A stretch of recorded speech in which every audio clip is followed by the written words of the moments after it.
जय गुरुदेव स्टूडेंट्स। देखिए 10.3 एक्सरसाइज, सबसे पहले क्वेश्चन में हमें दिया है इसको स्लोप इंटरसेप्ट फॉर्म में इसको चेंज कीजिए। स्लोप इंटरसेप्ट फॉर्म कौन सी होती है? y equals to M X plus C. इसलिए मैंने y वाली टर्म यहाँ पे रखी, बाकी सारी टर्म्स राइट साइड पे शिफ्ट कर दी, 3 डिवाइड में ले गया तो मेरे पास बना y equals to -2x plus 5/3। इसको कंपेयर करूँगा मैं स्लोप इंटरसेप्ट फॉर्म के साथ, that is y equals to M X plus C के साथ। m दैट मीन्स x का कोफिशिएंट है तो m बन जाएगा -2 और c y इंटरसेप्ट जो है 5/3 आ जाएगा। वैसे ही सेकंड क्वेश्चन में हमें इंटरसेप्ट फॉर्म में चेंज करना है। इंटरसेप्ट फॉर्म होती है x/a plus y/b equals to 1। इसलिए मैंने उसको करने के लिए राइट साइड पे 1 चाहिए तो मैंने 6 से थ्रू आउट डिवाइड कर दिया। यहाँ पे 2/3 बना, उसको रिवर्स करके मैं 3/2 लिख सकता हूँ ताकि डिनोमिनेटर में आंसर आ सके। यहाँ से प्लस साइन चाहिए मुझे, मैंने प्लस डाला, माइनस नीचे ले गया तो ये बना x/a plus y/b equals to 1। तो x इंटरसेप्ट हो गया 3/2, y इंटरसेप्ट हो गया दैट इज़ -2। नेक्स्ट टॉपिक के लिए हमें चाहिए distance of a point from a line. किसी भी पॉइंट का डिस्टेंस किसी लाइन से अगर निकालना हो तो कैसे निकालते हैं? मान लो पॉइंट आपके पास है x1 y1 और लाइन है आपके पास ax plus by plus C equals to 0। तो डिस्टेंस फॉर्मूला बोलता है ax1 plus by1 plus C divided by root of a² plus b², that is the required distance of a point from a line. याद रखिए फॉर्मूले में plus सी तब आता है जब लाइन में कांस्टेंट प्लस लेफ्ट साइड पे हो। अगर लाइन में कांस्टेंट राइट साइड पे हो तो यहाँ पे -c आ जाएगा। वैसे ही क्वेश्चन नंबर 4 में मुझे डिस्टेंस निकालना है -1 1 का इस लाइन से। तो पहले मैंने लाइन की स्टैंडर्ड फॉर्म चेंज की, मैंने स्टैंडर्ड फॉर्म में इसको लाया, जब लाया फिर मैंने डिस्टेंस फॉर्मूलास को यूज़ कर दिया। वैसे ही 12ax1 plus by1 plus C divided by root of 12² plus -5², वो मेरे पास आ गया दैट इज़ 5 यूनिट्स। नेक्स्ट देखिए क्वेश्चन नंबर 7। अब याद रखिए क्वेश्चन नंबर 6 वगैरह वो सिलेबस में नहीं है। Distance between the 2 parallel lines जो है वो सिलेबस में नहीं है, इसलिए हम वो क्वेश्चंस नहीं करेंगे। 7th क्वेश्चन में हमें बोलता है कि हमें ऐसी लाइन की क्वेश्चन निकालनी जो इसके पैरेलल हो। जो लाइन इसके पैरेलल होगी उसकी इसी की स्लोप उसकी स्लोप बन जाएगी, क्योंकि पैरेलल लाइंस में स्लोप बराबर होती है। तो पहले मैंने सबसे पहले इस लाइन की स्लोप निकाली, वही formula y equals to M X plus C बनाया, उसके लिए -4y राइट साइड पे शिफ्ट कर दिया, फिर ये सॉल्व कर दिया, 4 डिवाइड में ले गया। तो y equals to M X plus C के मुताबिक अगर मैं इसको कंपेयर करूँ तो m मेरे पास आ गया 3/4। इसका मतलब गिवन लाइन की जो स्लोप है वो 3/4। रिक्वायर्ड लाइन की स्लोप भी क्या होगी? 3/4। पॉइंट दिया हुआ है, पॉइंट भी हो स्लोप भी हो, तो इक्वेशन कैसे निकालते हैं? y minus y1 equals to M X minus x1। y1 की वैल्यू, x1 की वैल्यू और स्लोप की वैल्यू पुट कर दी, क्रॉस मल्टीप्लाई किया तो इक्वेशन ऑफ लाइन मेरे पास निकल गया। Angle between the two lines हमारे सिलेबस में नहीं है, 9th क्वेश्चन इसलिए नहीं करेंगे। क्वेश्चन नंबर 10th में मूव करते हैं। बोलता है जो लाइन इन दोनों पॉइंट से पास करती है वो इस पे परपेंडिकुलर है, तो h की वैल्यू निकालो। तो जो लाइन इन दोनों पॉइंट से पास करती है उसकी स्लोप होती है y2 minus y1 upon x2 minus x1, वो आ गया -2/4 माइनस h। गिवन लाइन की इक्वेशन मेरे पास दी है, यहाँ से भी मैंने स्लोप निकाली y equals to M X plus C form बना के। अब दोनों लाइन्स आपस में परपेंडिकुलर हैं तो दोनों की स्लोप का प्रोडक्ट -1 आएगा, तो क्रॉस मल्टीप्लाई करके h की वैल्यू मेरे पास निकल गई 22/9। नेक्स्ट देखिए क्वेश्चन नंबर 11th में देखिए गिवन लाइन की क्वेश्चन दी है, ठीक है।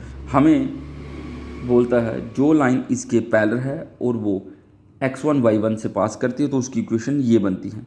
सबसे पहले जो लाइन इसके पैरेलल होगी तो इसी की स्लोप उसकी स्लोप बनेगी, तो मैंने इसकी स्लोप निकाली पहले, वो बनी -a/b। अब जो रिक्वायर्ड लाइन की स्लोप है उसकी -a/b होगी।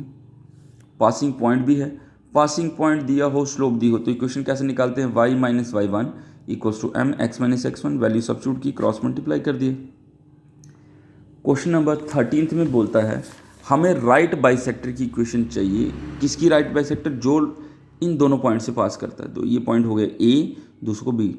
ऐसी लाइन जो परपेंडिकुलर भी हो और मिड पॉइंट भी हो, उस लाइन की इक्वेशन निकालनी। तो सबसे पहले मैंने क्या किया, ए बी लाइन की स्लोप निकाली, y2 minus y1 upon x2 minus x1 use किया। इसका मतलब रिक्वायर्ड लाइन की जो स्लोप होगी वो क्या होगी? 1/2, तो नेगेटिव इनवर्स होगा दैट इज़ -2। तो मिड पॉइंट की जो कोऑर्डिनेट्स होंगे वो क्या होंगे? दोनों के x कोऑर्डिनेट बाय 2 और दोनों के y कोऑर्डिनेट बाय 2, तो वो आ गया 1 3।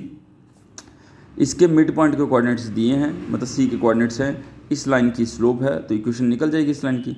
Therefore equation of required line, line आप कुछ भी ले सकते हो, DC भी लिख सकते हो। तो वो हो जाएगी y minus Y one equals to M X minus X one. Value substitute की तो मेरे पास इक्वेशन आ गई 2x plus Y minus 5 equals to 0। ये सी डी की इक्वेशन आ गई।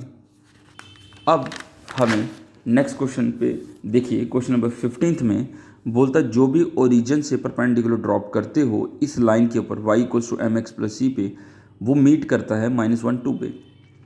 तो हमें बोलता है कि m की वैल्यू निकालो और c की वैल्यू निकालो। तो सबसे पहले मैंने लाइन ए बी की स्लोप निकाली। जो ए बी लाइन की स्लोप होगी वही नेगेटिव इन्वर्स इस लाइन की स्लोप होगी।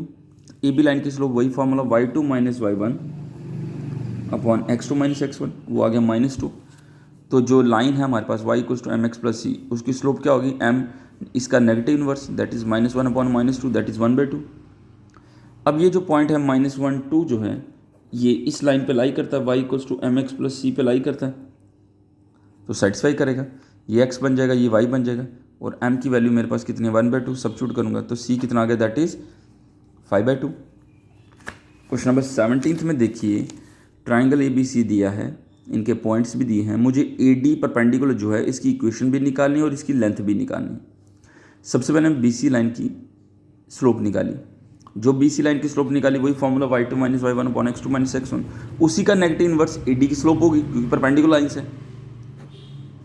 अब ए डी लाइन की जो इक्वेशन होगी वो क्या होगी, पॉइंट भी है स्लोप भी है, that is y minus Y one equals to M X minus X one. तो वहाँ से इक्वेशन निकल गई x minus Y plus one equals to 0। ये ए डी की इक्वेशन निकली। अब ए डी की लेंथ चाहिए। ए डी की लेंथ का मतलब इस पॉइंट का बी सी लाइन से परपेंडिकुलर डिस्टेंस निकालना। इसके लिए मुझे बी सी लाइन चाहिए। बी सी लाइन को निकालने के लिए बी के कोऑर्डिनेट्स हैं, सी के हैं, तो formula y minus Y one upon Y two minus Y one equals to X minus X one upon X two minus X one. Coordinates put किए तो मेरे पास बी सी लाइन की इक्वेशन निकल गई।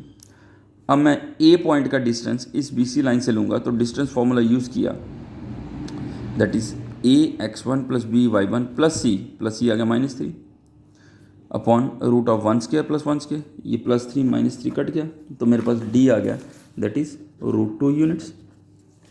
क्लियर? इन क्वेश्चंस को कीजिए, कोई डाउट हो तो मेरे से पूछिए। आपने यहीं तक क्वेश्चंस करने हैं, मिसलेनियस इसकी नहीं करने, क्योंकि मिसलेनियस में सारे क्वेश्चंस जो हैं वो ऐसे टॉपिक से हैं जो आपके सिलेबस में नहीं है। Distance between the two parallel lines, congruency of the lines, ये सिलेबस में नहीं है। तो आपका सिलेबस जो है रिड्यूस हो चुका है इसमें, तो ईजी है। ये 3 एक्सरसाइजेज ही आप करोगे इसमें।